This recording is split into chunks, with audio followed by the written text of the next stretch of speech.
Hello, everybody. Tonight, I'd like to talk about a very interesting movie that I saw last night. It's called They Look Like People.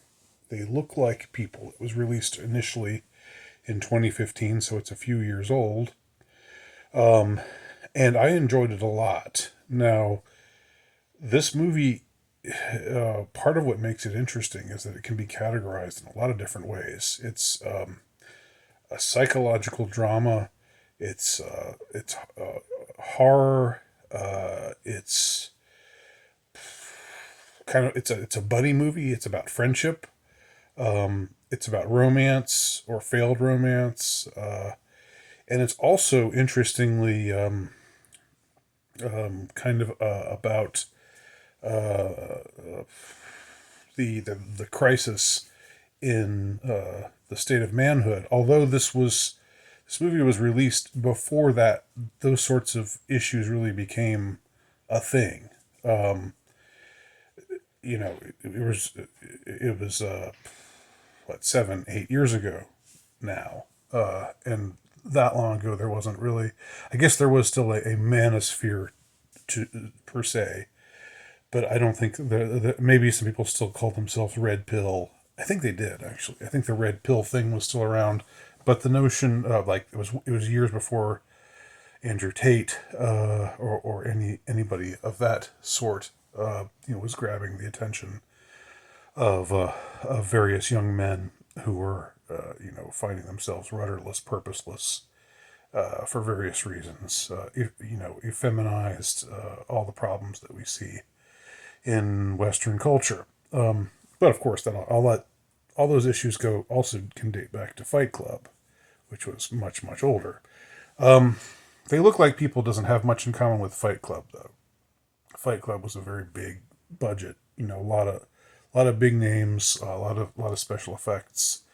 This is a very very small time movie, low budget movie, no known actors in it, and it has the feel of another in the mumblecore genre as well. I don't know if this movie has gotten categorized as mumblecore or not. I think I've talked about mumblecore before, but if you don't know what mumblecore is, you can look it up yourself.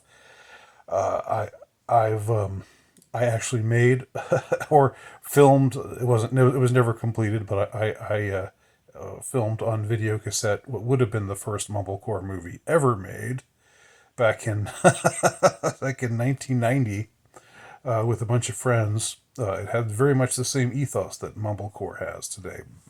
No budget, very and a lot of improvisation, more character driven than plot driven, and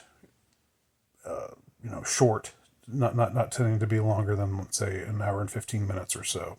And this movie is also on the shortish side. I think it's an hour 20 minutes, but so it's got all these different elements to it, which makes it really difficult to categorize. The storyline is can be summarized. I'll try to summarize it. It can best be said to be about a friendship. It's about these two men who are both, I would say, around 30, approaching 30, maybe in their late 20s. Both are kind of struggling. Both are definitely struggling, but each in his own way. One of them struggling with, the sort of problem that well transcends that of the other one. But they're both struggling. They're both having a hard time. One guy has a job and he's doing his best. It's like an office job. It's not really clear what it is, but he's doing his best to sort of get by in that job and do better. And he at one time felt that he was not measuring up, and he's sort of like, as we say today, as the lingo goes, he's on his grind now. He has this sort of philosophy that he lives by, where he's wanting to be strong and to fight his weakness and to be manful and this kind of thing. But he's not douchey at all. He's a nice guy. He's very likable.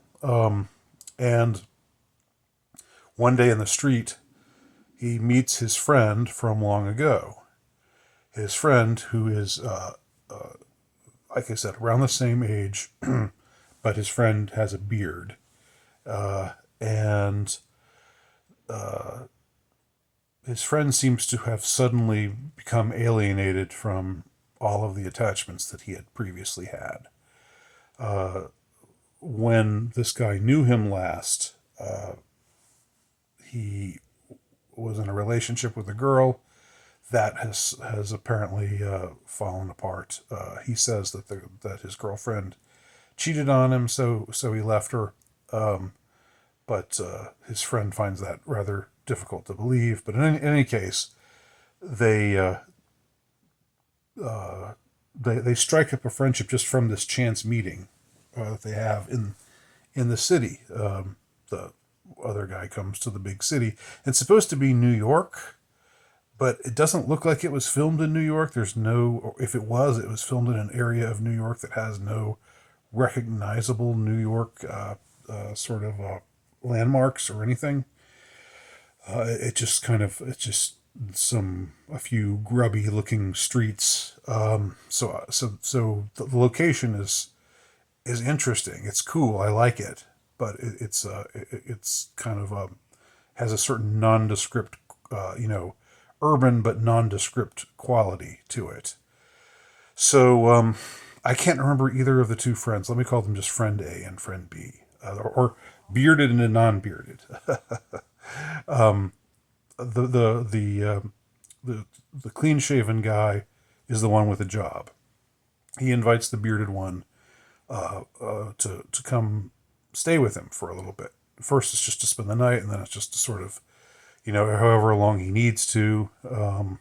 And they rekindle their friendship, and there's lots of scenes between them where they clearly still have this chemistry and this camaraderie that they always had, and they hit it off, even though it's clear to the clean shaven guy that the bearded guy is struggling, and some of what he's struggling with is not exactly he's not exactly being forthcoming about.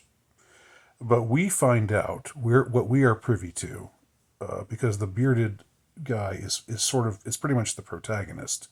He's the one from whose point of view we mostly see everything happen.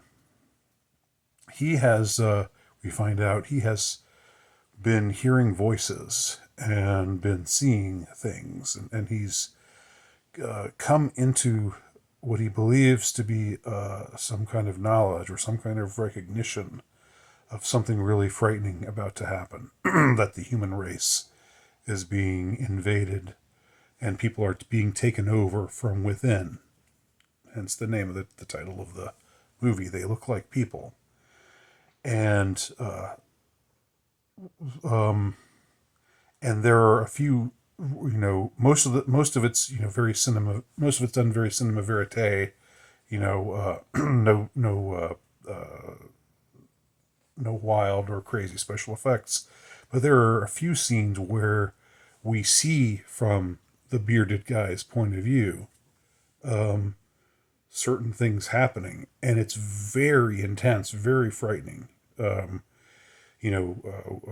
We see a scene where a character transforms, where a character is taken over by these evil entities, whatever they are, and it's horrifying.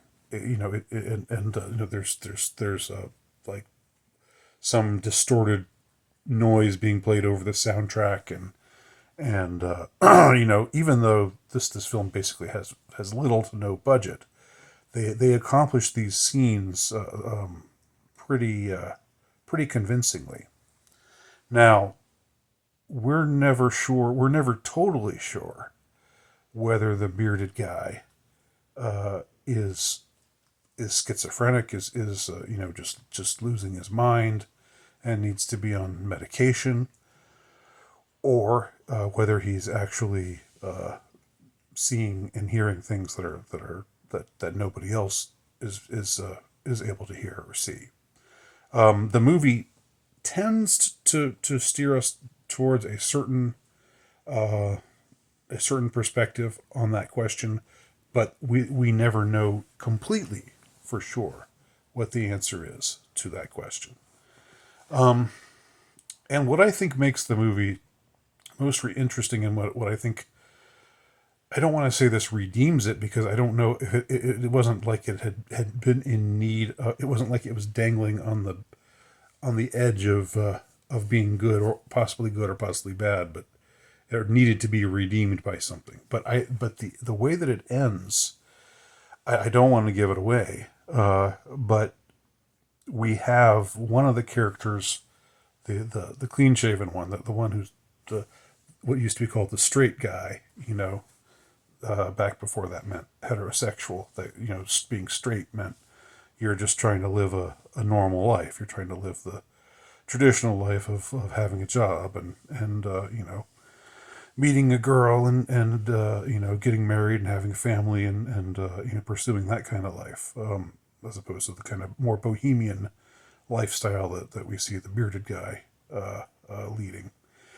So the straight guy, the straight edge guy, the clean shaven character has been dealt a couple of pretty serious blows, and he's at the end of his rope because things aren't going. He thought things were looking up, but then things suddenly took a sudden downturn that he had not been anticipating, and now he just he's desperate. He's on the brink of. He tells his friend he wants to join the army, or that or he might either, but he's not doesn't necessarily want to join the army, but he just isn't sure what he wants to do. He just wants to do something, his his reserve has his cautiousness has completely been thrown to the wind because he's just gotten this massive kick in the nuts by life, and his friend is at that moment thinking, he's hearing things, and he was told by a voice at one point that when you hear three thunderclaps in the sky, that means things are really coming to a head. This war is really going to start in earnest. And he hears the thunderclap, and so he says, "We got to go," and he takes his friend down, and we don't know what's going to happen to his friend, the clean shaven one. We don't know what the bearded guy is going to do to his friend. Because he's either under this kind of delusion, or because, again, maybe he really is seeing something that nobody else can see. But what I think is most compelling about the ending is the way that it affirms their friendship. That this guy, he's again so. It's partly because of his state of mind, but also partly because out of the fact that he truly loves his friend, not in a fruity kind of way, but just the way that friends love friends, and he's willing to trust in him. He's willing to say, okay, you know what, I'm going to listen to you. I'm going to do what you say, wherever it leads me. That's just what I'm going to do. So he puts his life in his friend's hands, and his friend is probably a crazy nut. So it seems like, on the one hand, a really inadvisable thing to do, but on the other hand, there's something very moving about the gesture and the way that the movie ends. Like I said, affirms this, or make shows that their friendship somehow was able to prevail in some way over the dark forces that both of them were facing in their lives. And so, in a way, this is a movie about men, facing their difficulties and getting through them together. You know, because they're there for one another. They trust in one another. Ultimately, their friendship is what prevails, and it's a very surprising way to bring everything to a close, but strangely satisfying too. So I don't know. Check it out for yourself. If you've seen it, let me know what you think. The movie is They Look Like People, and you can see it lots of places on the internet. I think I saw it for free. If you don't, if it's not for free, you can probably see it for a buck or something. I don't know. Anyway, that's my movie review. Thanks for watching.